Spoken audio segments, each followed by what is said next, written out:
미국 교포 사회에서 목회하시는 목사님이 적어주신 이야기입니다. 여러 해 전에 미국 매사추세츠주에 있는 한인교회에 그 교회의 창립 멤버 중 제주도 출신의 외과 의사가 한 분이 있었습니다. 이분이 미국 사회에 이민을 가가지고 처음에 이 예배당을 세우고 이 예배당을, 이 교회를 위해서 얼마나 열심히 충성을 했는지, 그 교회를 위해서 헌신함을 통해서 참 하나님의 많은 복을 받았습니다.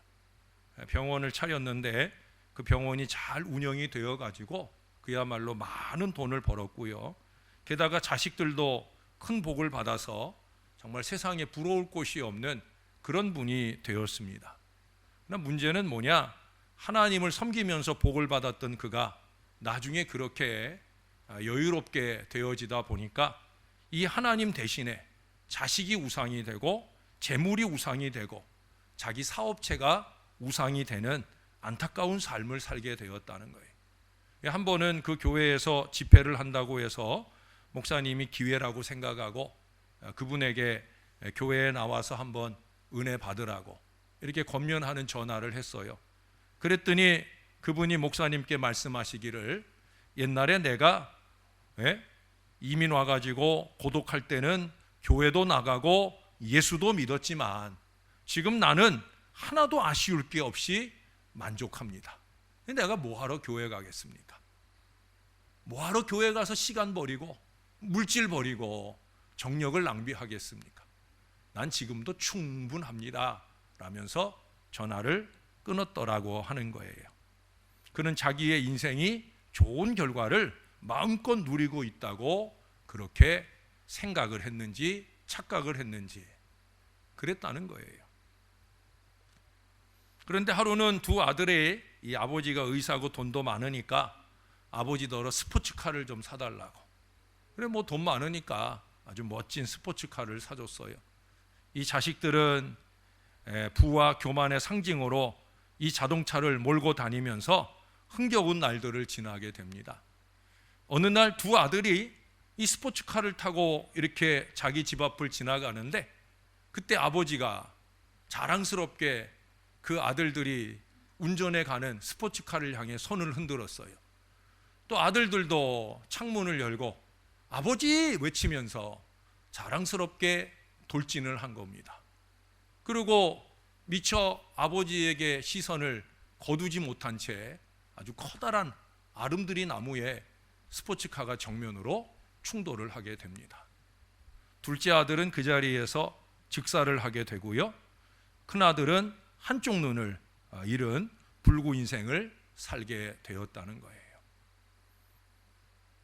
그 이민 목사님 말씀은 하나님을 버린 인생의 결산은 결국 불행입니다라는 말로 그 글을 마무리하고 있어요. 겁주자고 이런 말씀을 드리는 건 아닙니다. 여기 있는 분들이야 죽을 날까지 주님 보시기 좋은 믿음으로 그렇게 살 마음이 다 있는 분들이니까. 그러나 분명히 경각이 될 수 있는 이야기는 될 것입니다. 이제 다음 주일이 대강절 첫 주일이고요. 예수 오심을 더욱더 기다리며 지내는 절기가 시작이 되어집니다. 오늘은 한 해의 마지막 주일, 한 해를 결산하는 주일이에요. 제가 이 설교를 미리 준비하고 오늘 오후에 이 설교를 전해야 되겠다, 그렇게 준비를 해둔 말씀입니다. 왜냐? 이제 한 해를 마무리하면서 과연 한 해를 결산하는 의미로 우리가 지난 한 해를 돌아볼 때 과연 우리는 어떻게 잘 살아왔느냐는 거예요. 내년에는 좋은 결산을 기대하면서 오늘의 이 말씀을 좀 나누고 싶은 거예요. 여러분, 결산하면 생각나는 게 뭡니까? 흑자냐 적자냐 하는 말이죠. 제가 오늘 설교 제목을 흑자신앙 이렇게 한 것도 그래서 그런 거예요. 결산을 하자면 흑자냐 적자냐. 올해는 거의 모든 사업이나 가정경제가 적자에 허덕이고 있습니다. 우리 교회는 안 그래요. 교회는 작년보다 조금 더 나은 그런 은혜도 있고 물질의 풍성함도 있고 한 해를 이렇게 잘 마치게 된 것이 얼마나 감사한 일인지 모르겠다 생각이 되어집니다. 근데 여러분, 한 해를 이렇게 마무리하면서 우리 각자 영적인 경제 상황은 어떠냐 하는 거예요. 때로는 갖가지 시험이나 어려움 앞에서 적자 운영에 허덕이기도 했을 거고요. 또 때로는 충만한 흑자를 기대하는 그런 순간들도 있었을 거예요. 예배를 드리면서 비록 간신히 예배를 드리지만 그 가운데 조금이라도 은혜가 채워지고, 또 예담 영성훈련이라든지 또 개인적으로 말씀과 기도의 시간을 통해서 하나님의 은혜를 체험한다든지, 무엇보다 이 오후 찬양하는 이 뜨거움 속에서 충만한 흑자를 기대하는 그런 순간들도 우리에게 있었을 거예요. 자, 그 모든 것들을 더하고 빼보니까 어떠냐 하는 거예요. 입술로 대답하지 마시고 마음으로 나는 흑자인지 나는 적자인지 한번 가늠해 보시라는 거예요. 오늘 본문에는 항상 흑자 상태를 유지함으로 섬기는 이로 하여금 풍성한 감사와 자랑이 늘 넘치도록 하는 이 데살로니가 교회를 볼 수가 있어요. 데살로니가 전서를 가지고 제가 한 달 동안 설교를 했던 때도 있죠. 9월 달이었나요? 우리가 거기서도 본 것처럼 데살로니가 교회는 훌륭한 교회예요. 전서에서만 훌륭한 교회냐? 이 후서를 받는 때까지도 여전히 변함없이 바울의 감사가 넘치고 바울의 자랑이 넘치는 그런 흑자 신앙의 교회였다고 하는 거예요. 그래서 이 말씀을 통해서 오늘 바울이 그들로 인하여 감사하는, 자랑하는 그 너무나 당연한 세 가지 흑자 요인을 함께 생각을 해보려고 합니다. 자, 거기 3절을 시작하면서 첫 번째 흑자 이유가 뭐예요? 믿음이 더욱더 자랐다. 믿음이 지속적으로 자랐다라고 하는 것이 흑자 요인이라는 거예요. 믿음이 자라야 됩니다. 뒷걸음질 치지 말고 믿음이 자라야 되는 거예요. 제가 믿음을 자전거 타는 거에 비유했던 적이 여러 번 있어요. 여러분, 자전거는 뒷걸음질이 없어요. 최소한 제자리 걸음이고요, 아니면 조금씩이라도 나아가야, 그래야 쓰러지지 않아요. 네. 뒤로 가는 법이 없단 말이에요. 신앙은 자전거 타기와 같아야 되는 거예요. 절대적으로 그런 거예요. 여러분, 인간은 이 태어날 때보다 무려 과학적으로 그렇다고 그래요. 저는 그걸 좀 이해를 못해요. 인간은 태어날 때보다 평균 16배 자란다고 그래요. 평균입니다, 평균. 근데 그 평균도 보통 한 3kg 정도 태어나는데 16배면 몇 킬로예요? 48kg잖아요. 제가 볼 땐 여기 다 48kg 넘는 것 같은데. 예? 우리 한번 몸무게 까볼까요? 예, 16배 아닐 것 같아. 한 26배? 예, 저는 한참 나갈 때 36배까지도 0.1톤을 넘었던 때도 있어요. 예, 그러니까 16배라고 그러는데 과학이 그렇다니까 그런 줄 아는데 아마 옛날에 좀 체구가 작을 때 과학이 아닐까. 지금은 거의 26배, 36배 이런 사람들도 많을 거라 생각이 들어요. 북극곰 같은 경우에는 7kg로 태어나요. 근데 몇 킬로까지 자라는 줄 알아요? 한 800kg 넘게 자란답니다. 거의 100배 이상 자라는 거예요. 자, 오늘의 퀴즈.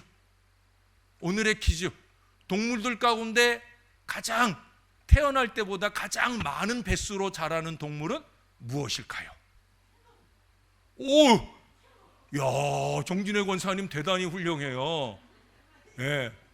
딱 하나 알고 있는 거 오늘 문제로 나왔어요. 야, 예. 아니래, 더 알고 있다는 거예요.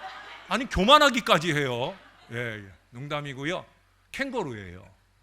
캥거루는 3cm로 태어난답니다. 아시는 대로 뱃속에 그렇게 태어나가지고 뱃속에서 이제 자라게 되는 거죠. 무려 1600배. 예, 생각해보세요. 3cm짜리 캥거루가 나중에 성인 캥거루가 됐을 크기를 생각해보면 1600배의 성장을 이루게 되어진다는 거예요. 모든 생물들은 태어나면서 자라게 되어 있어요. 우리들도 마찬가지예요. 예수 안에 새로운 피조물, 새로운 신앙 인생으로 태어났으면 자라야 되는 거예요. 우리는 인생의 나이를 먹으면서 몸이 자라나잖아요. 물론 자라는 정도의 차이는 있어요. 사람마다 다 다른 차이로 자라게 되잖아요. 저는 지금 키가 중학교 3학년 때 키예요. 그러니까 중학교 3학년 이후로 안 컸어요. 좀 억울하죠, 그렇죠? 근데 우리 아우는 반대예요. 중학교 3학년 때까지는 저보다 머리 하나가 작았어요. 근데 지난번에 보셔서 알지만 지금 저하고 거의 비슷해요. 한 2cm, 3cm 차이 날까? 예, 그러니까 그게 중3 때부터 막 1년에 막 12cm 막 이렇게 크니까, 그러니까 저하고 금방 같아지더라고요. 이렇게 자라나는 정도의 차이는 사람마다 다 다를 거예요. 저 역시도 마찬가지입니다. 몸무게의 경우에는 제가 20여 년 전 개척할 때만 해도 아까 말씀드렸잖아요. 0.1톤 이상이었다고. 근데 개척을 하고 열심히 목회하면서 한 10kg 이상 빠졌어요. 그래서 한 90kg 정도 됐었는데, 이제 영등포노에 총으로 와가지고 한 2년 동안에 한 5kg 잘라 먹었고, 그리고 여러분들한테 와가지고 한 1년여 만에 제가 또 한 5kg 잘라 먹고, 그러고 이제 지금 한 80kg대에서 쭉 유지하다가 지난 봄에 여름에 또 한 5, 6kg 또 훌쩍 빠졌다가 지금 이제 조금 회복이 돼서 한 78kg, 9kg, 80은 올르락 내리락 하면서 그러고 있어요. 근데 몸무게는 그렇게 빠지기도 하고 줄기도 하고 사람에 따라 다 다른데요. 여러분, 믿음에 있어서만큼은 우리가 예수를 믿고 구원받은 이후로, 그리고 지금까지, 아니 지금 이후에 우리가 주님께 가는 그날까지 우리는 끊임없이 성장해야 된다는 거예요. 그걸 어떻게 비교해 볼 수 있느냐? 예수님 제자들을 통해서 보면 알죠. 예수님 제자들, 예수님께 꾸중 많이 들으면서 믿음을 키웠어요. 어떤 때는 아예 믿음이 없는 자들아 이렇게 야단치실 때도 있고요, 어떤 때는 믿음이 적은 자들아 라고 야단 맞을 때도 있어요. 그럼에도 불구하고 그들이 주님과 함께 믿음이 자랐다는 거예요.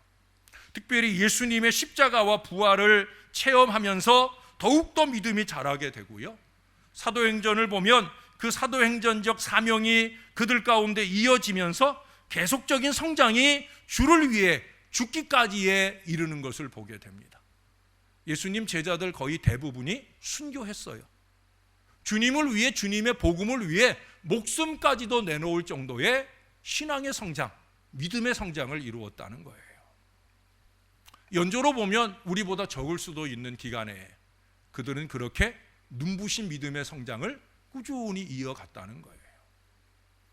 때로는 주님께 배웠기 때문에 믿음이 자라고요, 때로는 주님이 없는 자리에서 주님을 위해 헌신하다 보니까 믿음이 자라났던 것을 우리에게 확인시켜 줍니다. 에베소서 4장 13절은 우리가 다 하나님의 아들을 믿는 것과 아는 일에 하나가 되어 온전한 사람을 이루어 그리스도의 장성한 분량이 충만한 데까지 이르러야 하는 것을 우리들에게 말씀하고 있어요. 충만한 데까지, 주님이 이제 됐다 하실 때까지 우리가 꾸준히 믿음의 성장을 이룰 수 있어야 된다는 거예요. 그 믿음이 어떻게 성장합니까? 믿음은 말씀과 기도 생활에 비례하는 거예요. 아까 비교해 드렸던 그 예수님 제자들도 마찬가지예요. 그들이 어떻게 믿음이 없는, 믿음이 적은 자들이라 그렇게 단도직입적인 꾸중을 들어가면서도 어떻게 믿음이 자랐느냐?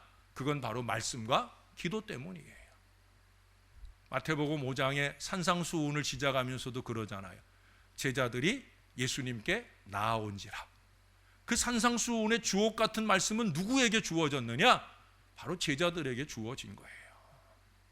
말씀 앞에 서기를 열망한 그 제자들에게 우리 주님의 말씀이 가르쳐졌다는 거예요.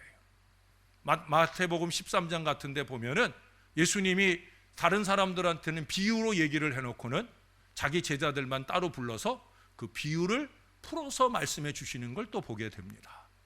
특별히 그 제자들에게만 더 자세하게 말씀을 풀어 전해 주셨다는 거예요. 마태복음 17장에 가서 보면 예수님께서 특별히 베드로, 야고보, 요한을 불러서 변화산상으로 올라가 기도의 훈련을 시키는 걸 봅니다. 은혜의 체험들을 이루어 간다는 거예요. 은혜 받는 체험이라는 게 뭐예요? 말씀을 듣고 말씀에 의지하여 뜨겁게 기도하고 눈물도 좀 흘려보고 은혜의 감동이 넘치는 체험들. 주님은 그렇게 제자들을 훈련시키는 거예요. 그 17장 말미에 보면 그런 얘기도 하시잖아요. 기도 외에는 이런 유가 나갈 수 없다. 그런 말씀들이 비수처럼 제자들의 마음에 꽂히는 거예요. 아, 기도해야 되겠구나. 기도하지 않으면 안 되는구나. 그들은 그렇게 주님의 기도하시는 모습을 보며 기도의 훈련을 받으면서 말씀과 기도로 믿음이 자라더라 하는 거예요. 사랑하는 여러분, 지난 1년을 돌아보시면 얼마나 말씀과 기도 생활을 잘 해오셨습니까? 말씀과 기도 생활에 비례해서 나의 믿음이 자란다 했는데 혹시 말씀 생활이 부족하고 기도 생활이 부족해서 믿음 없는 말을 너무 쉽게 쏟아놓고 살지는 않았는지, 주님이 나를 만나시면 나더러 이 믿음이 없는 자야, 이 믿음이 적은 자야 라고 책망할 사람은 아닌지 우리가 돌아볼 수 있어야 됩니다. 따라서 한번 해보십시다. 믿음은 자라야 합니다. 믿음은 자라야 합니다. 이만하면 됐지 하는 순간이 없단 말이에요. 믿음은 자라야 되는 거예요. 저도 간혹 여러분들과 함께 생활하면서 제가 그런 말을 하잖아요. 목사가 믿음이 제일 없는 것 같다고. 정말 그런 생각이 들 때가 있어요. 우리 애들하고 생활하면서도 가끔 아빠가 믿음이 제일 적은 것 같아 라고 고백하는 순간도 있어요. 그래서 저는 자신 있게 말할 수 있어요. 믿음은 자라야 된다. 주님 오시는 그날까지, 주님께 가는 그날까지 믿음은 자라야 된다. 자라지 않는 믿음은 적자신앙이에요. 믿음이 잘 자라야 흑자 신앙인생이 되는 거예요. 자, 두 번째 무슨 말씀을 합니까? 거기 보니까 두 번째, 너희가 다 각기 서로 사랑함이 풍성함이며. 서로 사랑함이 풍성하다. 짝사랑을 하는 얘기하는 거 아니에요. 다 서로 사랑하는 것이 풍성하다. 데살로니가 교회인들은 서로 한결같이 사랑한다라고, 사랑이 넘친다라고 말하고 있어요. 우리 지난주에 톨스토이를 통해서 아주 멋있는 말 하나를 배웠잖아요. 이기적인 사랑은 죽음의 시초요, 이웃을 향하고 하나님을 향한 사랑은 생명의 시초다. 사랑이 없을 수는 없다는 거예요. 사랑은 두 가지 중에 하나를 한다는 거예요. 하나는 이기적인 사랑을 할 수 있는데 그것은 죽음의 시초다. 이타적인 사랑, 하나님을 향해서나 이웃을 향해 사랑할 수 있는데 그것은 생명의 시작이다. 여러분, 생명의 시작을 하고 싶으십니까? 죽음의 시작을 하고 싶으십니까? 말씀들은 다 잘하시죠? 말씀만 잘하시는 게 아니라 지금 대답하신 분들은 정말 그렇게 살려고 애쓰시는 분들이라고 저는 믿어요. 생명의 시작을 이루는 그 사랑을 해야 돼요. 하나님을 향해서, 이웃을 향해서 사랑을 펼쳐야 된다라고 하는 거예요. 이기적인 사랑은 영혼을 죽이지만 서로 사랑은 피차의 유익이 되니까, 너도 살고 나도 살고 우리가 사는 비결이니까. 황량한 겨울 추위를 녹이는 뜨거운 사랑이 우리 주님의 사랑이었었잖아요. 여러분, 주님의 사랑이 어떤 사랑이에요? 말로 할 수 없는 사랑이잖아요. 제가 이기적 사랑을 얘기하면서 한 가지 할 얘기를 놓치고 지나갔어요. 이기적인 사랑 얘기 하나 해드릴게요. 어떤 아이가 애완용 거북이를 키우고 있었어요. 근데 어느 날 그 애완용 거북이가 물장구를 치고 노는 연못 옆에서 애가 시무룩한 얼굴이에요. 세상을 다 잃은 표정입니다. 그래서 아빠가 와서 너 왜 그러냐라고 물었더니 아이가 말없이 손가락으로 가리켜요.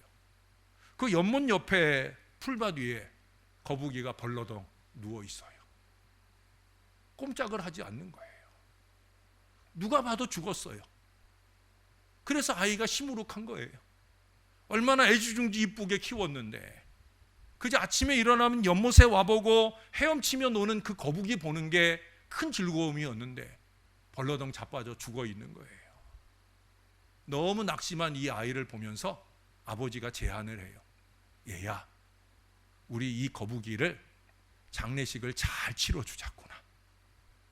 아빠가 장의사 가가지고 예쁜 관을 만들게. 거기에 우리 비단도 깔자.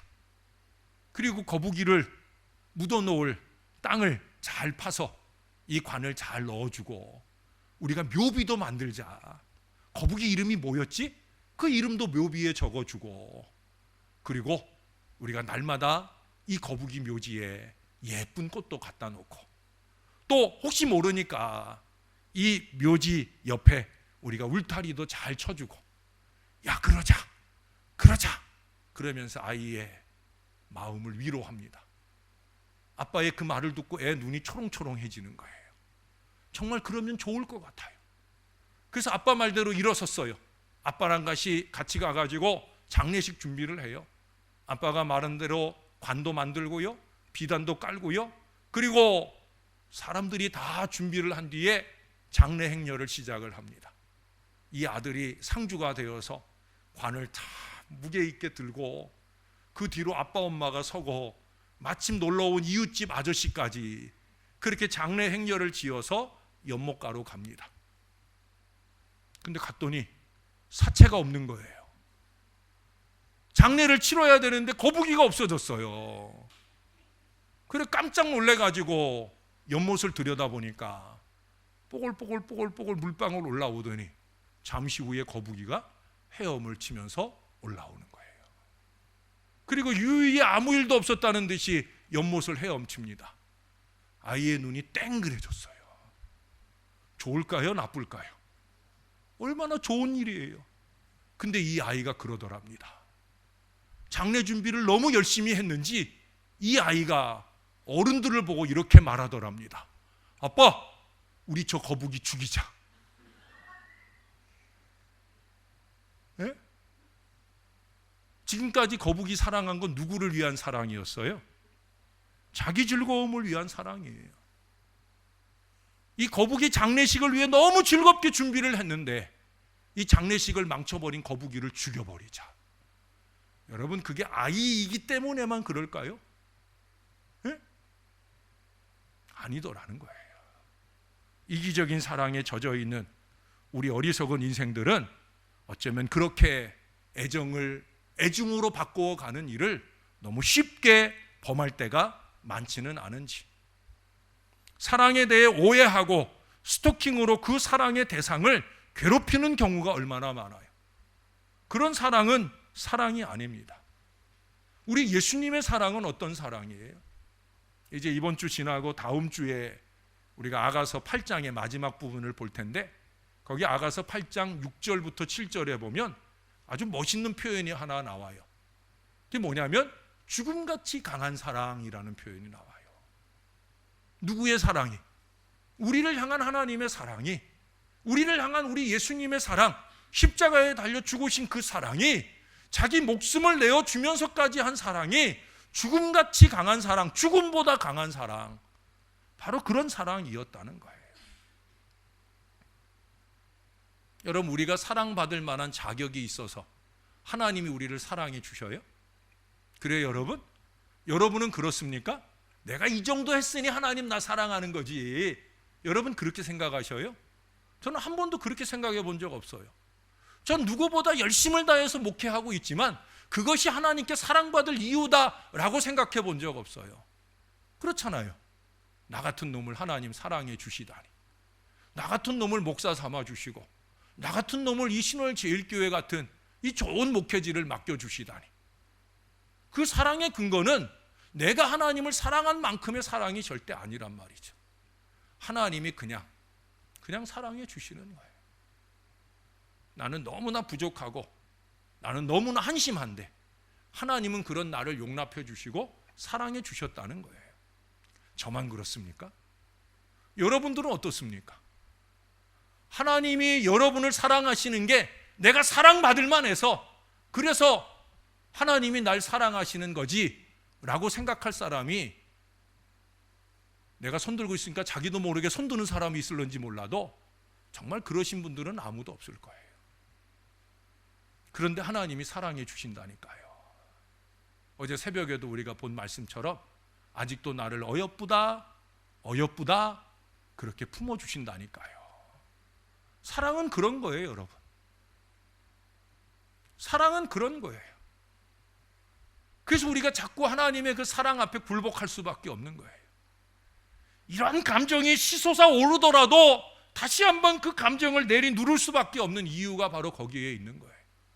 내가 이미 하나님의 그런 사랑을 받았으니까 상대방이 나한테 하는 걸로 보면 나도 똑같이 해주어야 되는데 하는 마음이 일어나지만 그럴 수 없다라고 깨달아지는 이 믿음의 사랑, 그것이 바로 흑자신앙의 사랑이라는 거예요. 상대방이 나에게 어떻게 했으니까 거기에 근거해서 내가 상대방을 대할 마음이면, 그러면 하나님이 내가 하나님께 행한 그대로 나에게 대했다라고 하면, 여러분 우리는 지금 이 자리에 있지도 못하잖아요. 죽었어도 10번 100번은 더 죽었어야 될 인생이잖아요. 하나님의 사랑은 그런 사랑이 아니라는 거예요. 우리는 죽음보다 강한 그 주님의 사랑을 입은 사람답게 사랑할 수 있는 사람이 되어야 된다는 거예요. 황량한 겨울 추위를 녹이는 뜨거운 사랑이 주님을 기다리는 우리의 마음에도 넘쳐나기를 바랬던 것처럼 이제 우리의 마음에도 다른 사람들을 향한 사랑의 흑자를 좀 이뤄보자는 거예요. 주님이 우리를 향한 사랑은 흑자되어 넘치는데 다른 이들을 향한 우리의 사랑은 너무 적자 상황을 벗어나지 못한 채 허덕거리고 있는 건 아닌지. 사랑은 여러분 감사의 이유가 되고 자랑의 이유가 될 만한 그런 사랑의 마음들이 저와 여러분 안에 넘쳐나게 되기를 주님의 이름으로 축원합니다. 원래는 아름다운 사랑 이야기 하나를 더 준비했는데 이건 생략하고 넘어가도 될 만한 표정이 여러분들에게 있는 것 같아요. 자, 마지막 세 번째 흑자신앙을 보겠습니다. 궁금하죠? 어떤 표정이었는지. 자, 세 번째 흑자신앙은 거기 뭐라고 그래요? 그러므로 너희가 견디고 있는 모든 박해와 환난 중에서 너희 인내와 믿음으로 말미암아 라고 표현을 해요. 무슨 얘기예요? 환난 중에 참는 인내를 말하고 있어요. 인내만이 결실을 보장하는 거예요. 일본에 미즈노라고 하는 유명한 시인이 있어요. 이 미즈노라고 하는 시인은 세상에서 가장 참혹한 불구자예요. 태어나면서부터 한 번도 앉아본 적이 없어요. 일어서 본 적이 없어요. 몸의 뼈부터 근육이 다 흐물떡흐물떡해요. 예? 상상이 가셔요, 여러분? 이 몸이 해삼처럼 그렇게 아무 힘을 낼 수 없단 말이에요. 자기 혼자 뭘 먹지도 못해요. 또 몸이 전체적으로 그렇다 보니까 그 몸이 듣지도 못하고요, 말하지도 못하고요. 또 손에 힘이 없으니까 뭐 펜을 들어서 글자를 한번 적어본 적이 없어요. 글자를 모르는 건 아니에요. 근데 글자를 적을 줄은 몰라요. 그런데 그가 자기의 의사를 표현하는 방법은 딱 한 가지랍니다. 그건 뭐냐면 눈을 껌뻑이는 것도 아니에요. 눈꺼풀조차도 움직이를 못해요. 그냥 항상 떠 있어요. 여러분 잠을 잘 때도 눈을 뜨고 자야 된다는 생각을 해보세요. 의사 표현을 어떻게 하느냐? 눈이 반짝반짝해요. 지금 여러분들처럼 졸려가지고 동태 눈깔이 되는 게 아니라 눈이 반짝반짝 초롱초롱해지면 그러면 아 예스구나 하는 걸 알아먹는단 말이에요. 그러니까 이 사람이 한 편의 시를 쓰자고 하면 그 히라가나 일본의 알파벳 50자를 이렇게 벽에다 붙여놓고 형수가 도와줘요. 형수가 그 사람이 시를 쓰고 싶은 마음이 있다는 걸 알 때 그 마음의 시를 어떻게 표현하느냐, 그 히라가나 50자를 이렇게 하나씩 짚어요. 그러면 하나씩 짚었을 때 자기가 생각하는 글자에 해당될 때 반짝반짝반짝반짝 전파를 쏴요. 그러면 형수가 끄떡끄떡 하면서 그걸 쓰는 거예요. 그리고 두 번째 또 쭉 하면서 또 히라가나 하나를 붙여놓고 그러면서 한 단어가 완성이 되고 그러면서 또 한 단어가 완성이 되고 그렇게 해서 시가 만들어지는 거예요. 정말 눈물겨운 시가 만들어지는 거예요. 이 미즈노 씨가 쓴 시 가운데 제일 유명한 시집의 이름이 뭔지 아십니까? 내 은혜가 내게 족하도다. 할렐루야. 믿음을 가진 형수가 믿음을 가진 이 시동생을 섬기는 그 아름다운 사랑을 통해서 이 시동생이 그 해삼 같은 몸을 가지고 눈만 반짝반짝 해가지고 시를 써내는데 그 시의 제목이 뭐냐? 그 시의 내용들이 뭐냐? 하나님의 은혜가 내게 족하다 하는 이 고백을 담는다는 거예요. 여러분 이해할 수 있어요?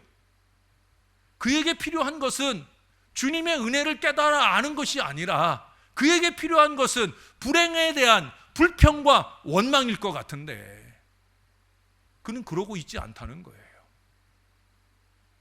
우리보다 누리고 있는 것이 열도 없고 백도 없는데 그는 해삼처럼 누워서 그 반짝이는 눈빛을 통해 고백을 하고 있어요. 뭐라고 고백을 하고 있어요? 하나님의 은혜가 내게 족하다. 여러분 이게 은혜의 신비예요. 세상의 이치로는 절대 이해될 수 없는 바로 은혜의 신비예요. 미즈노 씨가 받은 은혜와 저와 여러분들이 받아 누릴 은혜가 다른 것이냐? 절대 아니에요, 여러분. 같은 하나님이 주시는 똑같은 은혜를 우리가 받는다라고 해요. 근데 우리가 받은 은혜는 과연 그 정도의 은혜를 표현하고 있느냐는 거예요. 불행을 불평의 씨앗으로 삼는 사람은 그 불행으로 끝인 겁니다. 그러나 불행 중에 감사하는 사람은 그 불행이 시작이에요. 무엇의 시작일까요? 바로 오늘 말씀하는 인내의 시작인 것이고요. 행복한 미래의 시작이 되는 거예요. 절대 불행으로 끝나는 인생이 되지 않는다는 거예요. 여러분들을 목회하는 제가 여러분들이 불행으로 끝나는 인생이 되기를 저는 원하지 않아요. 물론 저 자신도 마찬가지예요. 불행으로 끝나지 않는 인생이 되는 최고의 비결은 뭐냐? 저와 여러분의 삶에서 불평을 마이너스 시키는 거예요. 원망을 잘라내는 거예요. 그 잘라낸 자리에 뭘 덧붙이는 거예요? 감사를 덧붙이는 거예요. 주님의 은혜로라 이 고백을 덧붙이는 거예요.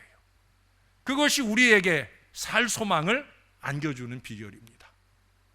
유명한 철학자 파스칼은 그런 말을 했어요. 사람은 같은 사건에서 울기도 하고 웃기도 한다. 똑같은 사건을 보면서 똑같은 사건을 경험하면서 어떤 사람은 울고 어떤 사람은 운다는 거예요. 같은 조건에 살면서도 우리는 어떤 사람은 그 조건에서 넘치는 하나님의 은혜를 체험하고 어떤 사람은 오히려 하나님을 원망하고 세상을 원망한다는 거예요. 하나님의 은혜를 생각한다면 인내하게 되는 거죠. 인내할 수 있으면 어떤 환경 속에서도 감사로까지 나아갈 수 있는 거예요. 그렇게 될 수 있는 비결이 뭐겠습니까? 아침에도 잠깐 언급된 것처럼 데오 볼렌테예요. 주님의 뜻이라면, 지금 내가 고난받고 고통받는 것까지도 주님의 뜻이라면 이라고 생각할 수 있으면 우리는 절대 불평하고 원망하지 않죠. 그 주님의 뜻을 추구하면서 우리는 또 다른 감사로 주님께 나아갈 수 있다는 거예요. 우리에게 향하신 우리 예수님의 뜻을 헤아리고 그 뜻을 사명의 삶으로 살아내는 사람은 절대 포기할 수가 없는 거예요. 그게 우리 하나님 아버지의 자녀된 우리의 삶의 모습이어야 됩니다. 정말 마지막 얘기 하나 할게요. 두 아들을 둔 꼬부랑 할머니가 있었습니다. 큰아들은 잘 살아요. 큰아들 집에 가면 정말 이틀이 멀다 하고 고기 반찬을 주고요, 예쁜 옷도 사놨다가 주고요. 큰아들 집에 들어갔다 나오는 이 할머니는 아주 잘 사는 무집의 부잣집 할머니처럼 보여요. 근데 둘째 아들네는 정말 정말 가난하기 이를 데 없이 어렵게 살아요. 몹시 힘들게 살아요. 둘째 아들네 집에 가게 되면 국수 얻어 먹거나 아니면 누룽밥 긁어서 끓여 먹거나 그게 전부예요. 근데 이 어머니는 어느 아들 집에 더 갈까요? 둘째 아들 집에 더 가는 거예요. 그건 어머니의 치근한 마음 때문만은 아니었더라고요. 하루는 큰아들이 어머니에게 불평을 합니다. 엄마, 왜 자꾸 동생네 집에 더 많이 가? 우리 집에 오면 내가 고기도 주고 내가 좋은 옷도 주고 엄마 편안하고 즐겁게 해주는데 왜 못 사는 동생네가 거기 가면 못 먹고 어렵잖아. 왜 거기 가는데 우리 집에 더 많이 와? 라고 얘기를 하더랍니다. 그때 이 어머니가 이 아들에게 그 주름진 얼굴로 미소를 뿜어내면서 이런 말씀을 하시더랍니다. 얘야, 그건 네가 모르는 소리야. 좋은 음식이나 옷은 나한테 그렇게 중요한 게 아니야. 네 동생은 말이다, 밤이면 밤마다 이 늙은 애미의 등을 긁어주다가 내가 잠든 뒤에야 자기 방으로 간단다. 물론 그것이 큰아들에게 저는 좋게 얘기하는 어머니의 마음이었다라고 생각을 해요. 왜? 어머니들의 마음은 못 사는 자식에게 더 마음 가는 게 그게 어머니들의 마음이거든요. 하나님의 마음도 그렇거든요. 또 하나님의 마음처럼 부족한 종의 마음도 그러거든요. 잘 살고 좋은 사람, 그런 사람보다 못 살고 어려운 사람, 그런 사람들에게 마음 가는 게 그게 당연한 부모의 마음이에요. 근데 여기 어머니는 그 큰아들에게 더 중요한 어머니의 마음 하나를 더 얘기해요. 그건 뭐예요? 어머니의 생각대로 해주는 게 더 좋은 거라는 거죠. 예? 내가 원하지도 않는 좋은 옷 사주고 내가 원하지도 않는 고기 음식 주고, 야, 내가 이빨이 이 모양인데 맨날 고기 줘봐야 뭐 하느냐. 예? 내가 원하는 걸 해줘야지. 어머니가 원하는 건 다른 거 없다는 거예요. 누룽밥 먹어도 좋고 국수 한 젓가락 먹어도 좋아요. 어머니의 가려운 등 한 번이라도 긁어주는 거, 나는 뭐 큰 거 바라는 거 아니다. 난 그 정도면 족하다. 그게 어머니 마음이고요, 우리를 향한 우리 하나님의 마음이 아닐까. 여러분, 우리 하나님 아버지께 대한 우리 신앙의 효도 역시 다름없는 거예요. 하나님의 뜻을 좀 헤아려야 되지요. 그 뜻을 이루는 미래를 최선으로 좀 살아야 되지요. 흑자 결실을 반드시 그 하나님의 뜻 안에서 이루어지는 것인데, 여러분, 흑자 결실이라는 게, 신앙 인생의 흑자 결실이라는 게 하나님의 뜻 밖에서 절대 되는 법이 없어요. 믿음이 자란다, 서로 사랑한다, 그게 다 뭐예요? 하나님의 뜻을 제가 말씀하고 있는 거예요. 이 하나님의 뜻을 따르지 않고는 인내할 수가 없는 거예요. 종국적인 결실을 맛볼 수도 없는 거예요. 왜? 마지막 결론의 마침점은 항상 누가 찍어준다 그랬어요? 하나님이 찍어준다고. 우리가 아무리 기를 쓰고 열심히 공부해도 소용없어요. 우리가 아무리 열심히 땀 흘리고 수고해도 소용없어요. 하나님이 마지막 마침점을 탁 터치해줘야 거기서 결론이 맺어지는 거예요. 그 결론이 맺어지려면 하나님이 찍어주실 수 있도록 하나님의 뜻을 따라가야 되지요. 한결같이 그 하나님의 뜻을 따라가야 되죠. 사랑하는 여러분, 다른 건 몰라도 우리가 신앙에 있어서는 흑자를 이룰 수 있어야 됩니다. 그러면 범사의 흑자 결실의 보장이 되어지는 거예요. 여러분들을 위하여, 여러분들을 인하여 항상 감사가 넘치는 목회를 할 준비가 제게는 되어 있어요. 오늘 바울처럼 저도 신월제일교회 교인들로 인하여 감사도 넘치고 자랑도 넘치는, 저도 그런 목회를 할 준비가 되어 있어요. 아니, 이미 그런 목회를 잘 하고 있어요. 여러분, 밖에 나가서 제가 만나는 목사님들이나 장로님들한테 물어보세요. 우리 목사님은 우리 교회에 대해서 뭐라고 얘기합니까? 라고 물어보세요. 저는 맨날 자랑하고 행복해합니다. 세상에 나 같은 목회자 없다고 전 그렇게 자랑합니다. 솔직히 까놓고 얘기해서 여러분들이 제 속을 한 번도 안 썩여서 제가 그렇게 가서 자랑하고 그렇습니까? 왜 또 아니라고 그래요? 제일 내 사랑을, 제일 저를 잘 위로해 주시는 분들이 아니라고 그러면 어떡해? 네. 그런 건 상관없는 거죠. 사랑하는 여러분, 저는 이미 감사하고 자랑하고 있어요. 그러나 더 하고 싶어요. 여러분들 덕분에 더 하고 싶어요. 믿음이 자라고 서로 좀 사랑하시고, 그리고 그 믿음으로 인내하면서 주님이 주실 미래 역사를 향해 흑자 요인을 주 안에서 열심으로 이루어가는 이 헌신된 신앙을 통해서 저와 여러분 주님 앞에 설 때 참 잘했다 칭찬받고 면류관 받을 건강한 신앙 백성들이 다 되시기를 예수님의 이름으로 간절히 축원합니다. 기도합니다. 아버지 고맙습니다. 한 해의 마지막 날 이 말씀 전하려고 준비하고 또 준비해서 읽어보고 또 읽어보고 그렇게 이 백성들에게 잘 전하려 했는데, 이 백성들의 마음속에서 다시 한번 말씀을 되새겨 보면서 나도 흑자 신앙으로 살아야지, 신앙만 흑자가 되면 범사의 흑자를 이룰 수 있다 하는데 신앙의 흑자 백성을 이루어야 되겠다 마음 먹게 하옵소서. 저절로 흑자가 되는 것이 아니라 믿음이 자라야 하고 사랑이 자라야 하고 인내가 자라야 하는 것, 그래서 나도 우리를 목양하시는 목사님의 감사의 이유, 자랑의 이유가 되고 싶다 하는 마음들이 우리 성도들 가운데 있도록, 또 부족한 정도 이 교인들이 세상에 나가서 자랑할 만한 목사가 되도록 그렇게 더 열심히 목양하기를 결단하는 이 시간이 될 수 있도록 도와 주시옵소서.